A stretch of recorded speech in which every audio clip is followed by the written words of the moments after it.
Good morning.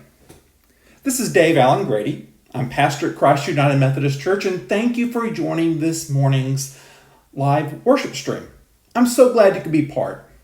A few words of invitation. First of all, as a way of greeting each other, please take out your cell phone right now and text somebody you know in the life of the congregation or someone that you know is streaming with you today, and just let them know that you're here and thank them for worshiping with you. Also, you'll see both in the post for this stream and in the chat, you'll see an invitation to our digital Connect card. This is a way for folks to either offer a prayer concern, or if this is your first time engaging with the church, to let us know who you are so that we can say hi and introduce ourselves to you. Whether it's your first time in a long time, or you are here every time, we are glad that you're with us today and pray that this experience is meaningful for you. God bless you. Hello, everyone. It's me, Chuck, from Chuck Knows Church, with another simple idea during this time of crisis. There are things we can do.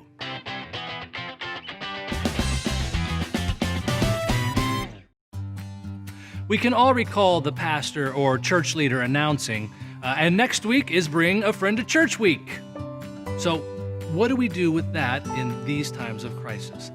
With many congregations offering online worship services, it's now easier than ever to invite a friend to church. Just send them a link and a personal note like, "I'd like to invite you to my church's online worship service." And if they mention they watched, there's a chance to start the conversation. What did they think? Discuss the message.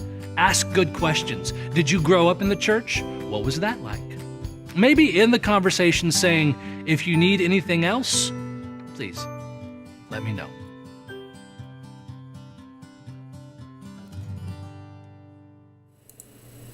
This is Matthew 28, verses 16 through 20. You'll know it as the Great Commission. Then the 11 disciples went to Galilee, to the mountain where Jesus had told them to go. When they saw him, they worshipped him, but some doubted. Then Jesus came to them and said, "All authority in heaven and earth has been given to me. Therefore go and make disciples of all nations, baptizing them in the name of the Father and of the Son and of the Holy Spirit, and teaching them to obey everything I have commanded you. And surely I am with you always, to the very end of the age." Surprise! 2 preachers today. Yep, it's 2 preachers, and hopefully it'll be about the same amount of time as most weeks. Maybe? Yes. This whole month of June, as a matter of fact, although you're not going to see us co-preaching the month of June, we're just kicking it off this way, is we're going to be talking about what are some things that we can do as church. You know, it can feel like we're stuck. We want to wonder, what can we actually do? I don't know about you, Suze, but some days I do feel like, what's the right thing to do even? And where even to start? Yeah. So we're going to begin with that on ways to invite people into faith. I know we dance around the subject of how to respond. So what is it that y'all do for a living? Conversation stoppers is really what that is. One of those favorite conversations, though, is what happens when someone invites you to go to their church with them. Mm-hmm. And how we say, we're both preachers. So when we start thinking about inviting people into faith, or even just inviting into the conversation about faith at all, and thinking about, I don't have a building to invite my friends or neighbors to on Sunday morning, we're going to be talking a little bit today about things we can do to continue to invite into faith, into hard conversations during the pandemic. So let's start with thinking about the passage we heard a few minutes ago from Matthew's Gospel.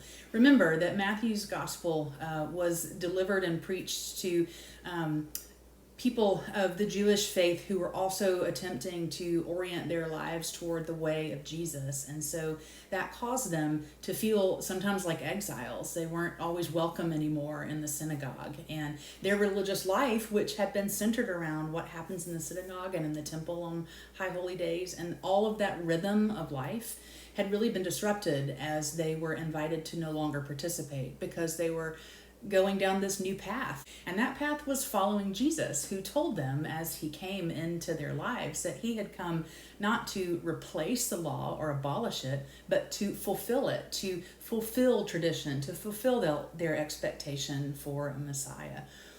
And so they were trying to figure out how to hold all of that in balance as this movement was growing quickly and more people were hearing about it. And so as we began to think about that backdrop, that setting for this gospel passage, we realized we don't want to replace church. None of us wants to do that. We don't want to replace what we have experienced in the past. But we do want to find ways that we can continue to fulfill our calling as followers of Christ, especially now, to share his message of peace and of justice and of inclusion for all God's children, especially those who are marginalized and who are pushed out.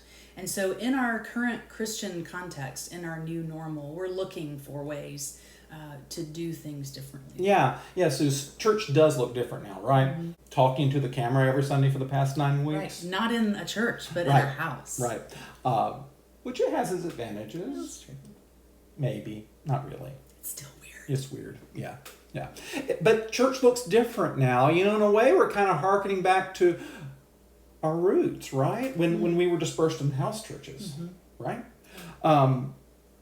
Matthew's audience, that trying to figure out what it means to fulfill Torah, to follow the Messiah, that Jesus didn't come to replace the Torah, but to fulfill it, didn't come to do something new, but really to do the same thing in a new way, has a lot of resonance with what we're doing right now, too.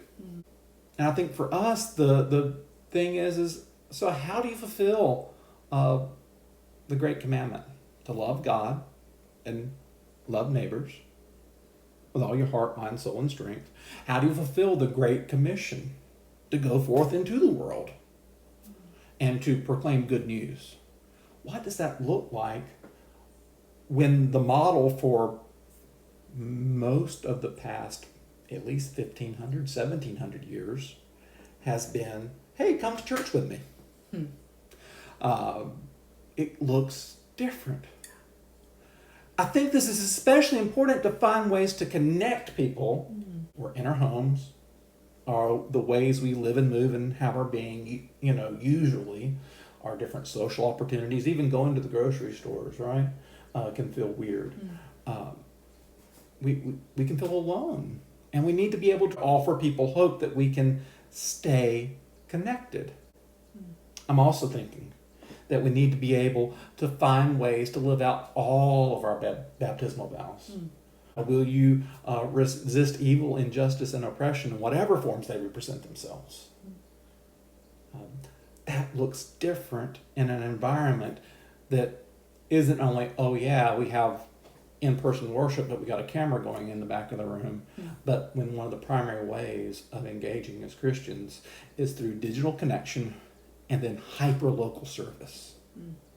One of the ways we can do it is invite. As Chuck said, we can invite people to online worship. It has never been easier. That's true. It is no longer an awkward thing to do, right? It's much different and much easier in some ways. Yeah.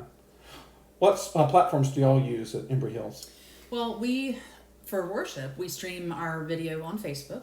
Hi. Or on YouTube. Hi. And afterwards, you can watch them at any time and share them in any way. So that's a pretty easy way to send even a text or an email to someone. We do recommend a face-to-face Zoom or phone call, however you personally connect with folks before you do it. But it's easy to send the invitation. It used to be, I'll pick you up and take you with me. But now here's an email with a link to click in your home, in your pajamas, with your coffee. And it couldn't be easier. Right? One of the things I'm thankful that the Facebook platform is doing is what is called watch parties. Ooh, yeah. Yeah, that's a button that's on your Facebook site, and you will not be watching with your church friends. You'll be watching with anybody that's following you on Facebook and is watching you kind of over here. It's watching the same stream at the same time, but it's just you and your friends. And you can create a small group instantaneously by doing that and help more people hear the good and exciting and wonderful things that are happening in both of our churches, right? And then following up with reaching out and saying, would you want to talk about anything that you heard today, or did you hear anything that was helpful for you? And maybe ask for feedback. And I find that people often like to share what worked for them. Feedback that helps us learn how better to connect, helps you learn how to connect with your neighbors, with your friends that live far and near and need a faith community right now. Yeah, so as you just mentioned a couple of things I want to chime in on. One, we are unleashed in terms of geography. If you have a friend on the West Coast that's an early riser, invite them to watch the service while drinking their coffee. Or if you have friends in Europe, invite them to join in as they're ending the day. It really does not matter what time zone or locality that they're in now, because of the gift of creating community digitally, right?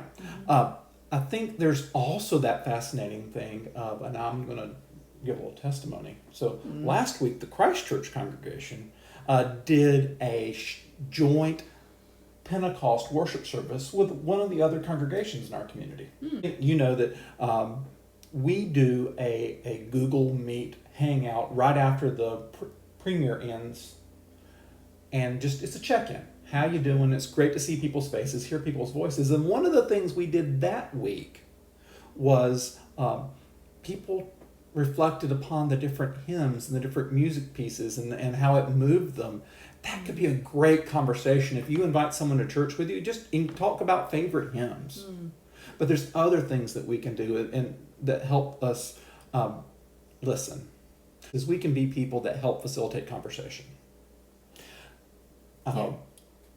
There is so much going on in our world right now, and sometimes we just need somebody to talk with to help make sense. And I think that we as ambassadors for Christ in our communities can help be that. Yeah, I think and you've hit on the thing that we really want to talk about and encourage you with today, which is the hard conversations. Faith is not the only hard conversation that's in the world around us right now. What would it look like to invite neighbors and people in our local community to have a conversation about race? Just a few people that you know and trust, and that you know you could have a hard conversation with. Your churches can give you tools to do that, not just the platform, but ways to talk about your understanding of the Bible and your understanding of faith, ways to have that hard conversation. We have those and can help you with those. And the goal being that what we're doing is building a just community and a relationship with Jesus Christ for each one of us and all of us together that imagines a better future for all of us.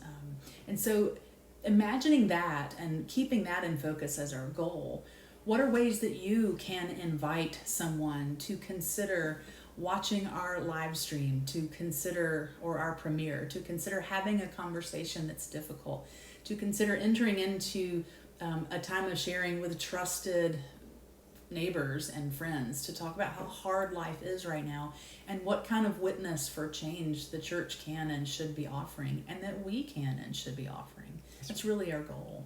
That's right. We have not only conversation pieces, like there's some resources from the denomination, Commission on Religion and Race, that can be great conversation starters, but also congregations have Google Meet for Christ Church and Zoom for Embry Hills, and we'd be happy to let that resource, we'll give you a login, we'll teach you how to use it so that you can be the convener for a conversation around race and justice in your community. The writer of Matthew, really, to bring it back to where we started, that community was trying desperately to find tools for the dispersed people following the way of Christ to stay communicating with each other, but also to share their message much more broadly. And that is our calling now. And that is why we are launching this series about things we can do with this story from our lectionary gospel reading today, because it's important for us to remember that from the beginning we've had to do this, and this isn't new, and we can be creative in a 21st century way to do it now, and that our goal is building community and connecting ourselves more deeply with Christ and each other. So I want to share a closing story. Okay. One of our staff members at Embry Hills recently got married, and the wedding had been planned for months and months and months, and then COVID-19 happened and the pandemic shut down all the normal things we were doing. And we tried to figure out a way to make that wedding happen. And so as we planned it, we figured out a way to safely have it in our chapel. We had 10 people there in person. But we had people from all over the world, countless people, I don't even know how many, were able to participate in that marriage worship time through Zoom. And so as we turned around toward the end of the service and the bride and groom greeted their congregation, they greeted them on the screen, and it was actually lovely. There were personal one-on-one kind of things. And what they thought was a canceling of the invitations to their wedding became an opening up of even more participation than they could have imagined. And it turned out to be something really beautiful and inspiring. Friends, there are so many ways that you can invite, that you can find small ways to make that invitation even better and even more heartfelt and personal. Ask a friend, ask a neighbor, someone whose life is different than yours. Ask them to just talk sometime and put lawn chairs 6 feet apart in your yard and say, I just want to have a conversation, hear more about who you are and what life means to you. And in doing that, you are opening a door to transformation. Yeah, and you might be saying, oh, I don't know anyone to invite. All my friends go to church. Well, maybe there's someone who God has placed on your heart, if that name keeps coming up in your prayers. And this might be the time to really engage them in a way that is new and refreshing and that can bring healing and wholeness to their life. Yeah. These are things we can do, friends. We can invite folks to pay attention to what God's doing in the world through worship, through conversation, through talking about what's happening in the news, and through sharing your own faith perspective on things. It can be very real. It can be life-changing for you as well. So we want to encourage you to find a way to invite someone into conversation, into worship in the name of Christ, in the name of the God who has created us and sends us in love, in the name of the Holy Spirit who goes with us every step of the way. Amen. Hi everyone. I want to talk to you today about something, kids, as you get a little older, is literally going to change your entire life. It's a little card or a little piece of paper, and it is going to give you some serious responsibility. Students, some of you already have this. What is it? It's a learner's permit. If you have one of these with your name on it, it means you are finally old enough to learn how to operate and drive a car. With this little piece of paper or card in hand, you can get in the driver's seat. As long as you have a licensed driver next to you, you can drive and go anywhere you want to go. It's a legal document. It's giving you permission to drive. It's only one step away from a full-fledged driver's license. But let me ask you a question. Do you think it would be a good idea the first time you get behind the wheel to go ahead and merge on out onto the interstate your very first time? No practice on side streets, no practice in parking lots, no driving on any local streets or local areas or taking run to any errands or anything like that. Just immediately getting behind the wheel, merging onto the interstate and going up to 70 miles an hour. Yeah, probably not the best decision, would it? You see, there are lots of things as we get older that we are going to be permissible to do. There are going to be things that we are permissible to buy, things that we are permissible to say, things that we are allowed to do. But they don't always become beneficial. They don't always need to be something that we should choose to do. Just like driving on the interstate your very first time behind a car. Being able to do grown-up things is very exciting. As you get older, you get more and more responsibilities, and you get more and more things that are permissible. But I really want you to start thinking, just because it's allowed, just because I have permission, does that mean that it's beneficial for me to do? Think about that this week as you go along your way, as you do things at home, as you're doing things with your family. Is what you say, is what you do, just because you can, is it beneficial? Have a great day, and I will see you guys next week. Bye, guys. Hi, friends. Thank you again for all that you do to support the ministries of Christ United Methodist Church. We literally could not do what we do without your support. I know I say that every time we record one of these live streams, but it's true. And I thank you. There are, again, several ways that you can give. If you're watching via Facebook, you can click the Facebook donate button. That's a very simple way to give. Also, you can go to our website, christchurchumc.org, and you can click on the donate button. We have a text to give number, which we'll put on the screen, I think somewhere around here. And then we also check the mail every few days at the church, so that you can send a check, and we go by and check the mail regularly to see what we need to see at the office. Again, thank you for all you do, and God bless you.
Friends, as we come to the time of sharing our joys and our concerns, first I'd like to invite you to pull out your cell phone and text someone you've been praying for and with this week, and just let them know that they have been on your heart.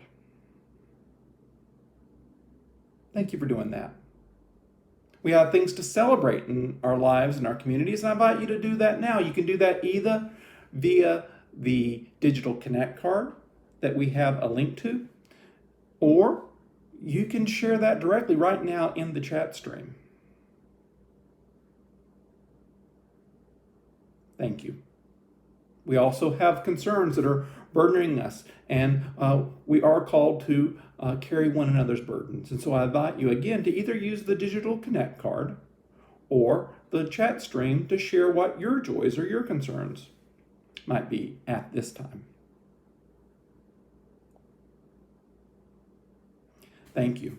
I think all of us are burdened by not only the pandemic and all that is implicit with that, people that are in essential lines of business that are putting their health at risk each day, first responders, but also these past 2 weeks with George Floyd's murder, that the voices that have cried and demanded to be heard each day since that horrible, tragic event happened. May we have the grace to be able to hear voices that need to be heard. May we have the courage to say that, yes, indeed, Black lives do matter. And may we have the grace to hold one another accountable as we live into that vision of God's beloved community, and we live into the promises that we say in our baptismal vows and our vows when we join the church to resist evil, injustice, and oppression in whatever forms they present themselves. Would you pray the Lord's Prayer with me? Our Father, who art in heaven, hallowed be thy name. Thy kingdom come, thy will be done, on earth as it is in heaven. Give us this day our daily bread, and forgive us of our trespasses, as we forgive those who trespass against us. And lead us not into temptation, but deliver us from evil. For thine is the kingdom, the power, and the glory, forever and ever. Amen. As we come to the time of closing for this week's worship stream, I'd like to invite you to engage in several ways. First of all, we've offered several opportunities to engage with Project Transformation of North Georgia. This is a summer reading program. The easiest thing that you can engage is by dialing into a web meeting and to facilitate group reading with an intern. It's very easy, and it's 40 minutes is all that time commitment is. You can find a link in the Weekly Word and on our Facebook page for how to sign up. Also, please remember we have all kinds of ways to engage in study. We have Sunday morning Bible study that is online. We have our Wednesday Bible study that is online. Also, our kids and our students, they have weekly online studies that are both Sunday morning for kids and then Wednesday evenings for youth, also students. And I invite you to engage in any of those ways. If you need help with the technology, please contact us. We're more than happy to help out, walk through that step by step. It might seem like a lot, but it's actually fairly simple. We hope you can engage. As we are now in June, we have a committee of church leaders and experts that are looking at what is the best and safest way to reopen in guideline with public health experts and our denominational guidelines. We have much to share later. Hope you've seen the grid that we have shared in the Weekly Word that provides a phased approach. Right now, we are looking at what is the safest place to open. There's several things to think about. One is that we are going to be asking everyone when they come to worship to wear a mask. And so we're doing mask drives right now, both creation of cloth masks for people who might not have one, but also for disposable masks for anybody who might have had one, but they might have left it in their car or have had it at home and they just want to have one for the worship service. And we have a link to document all those donations as well. And you can see that in the Weekly Word. Another thing to think about is, music's going to be instrumental or pre-recorded for the foreseeable future when we gather back together. That's different, but it is a necessity to make sure that people can gather safely. Also, people who are in circumstances where they might be a health risk, either because of underlying medical conditions or because of age, it's going to be recommended that folks continue to worship via this live stream. That's just a preview of a few things, and plans continue to be made regarding how to configure the space. The space is going to have to be configured differently, and what we're going to have to do to make sure that we're ready for you each and every week. But know that we are working hard, and we'll have more to share in the near future. Now go forth into the world to love and serve both God and our neighbor in all that we do, so that to those for whom love is a stranger may find in you a generous friend.